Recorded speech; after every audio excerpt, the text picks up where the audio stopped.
আপনি কষ্ট করে মেহনত করে রোজা রাখছেন কার জন্য? নিশ্চয়ই আল্লাহকে খুশি করার জন্য। তাহলে আল্লাহ বিনিময়ে আপনাকে তো কিছু দেবে, এটা তো অবশ্যই।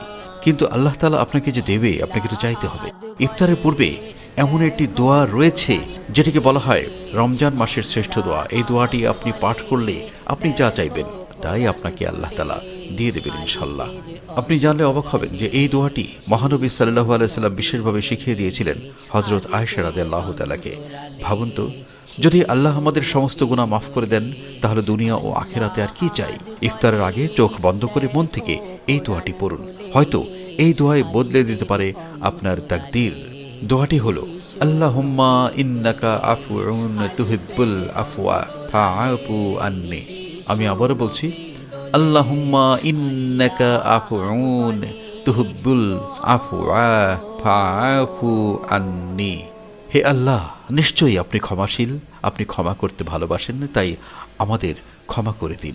তো বন্ধুরা, রোজা রাখুন, দোয়া করুন আর আল্লাহর রহমতের আশা রাখুন। ভিডিওটি ভালো লাগলে অবশ্যই কমেন্ট বক্সে সুবহানাল্লাহ লিখে যাবেন।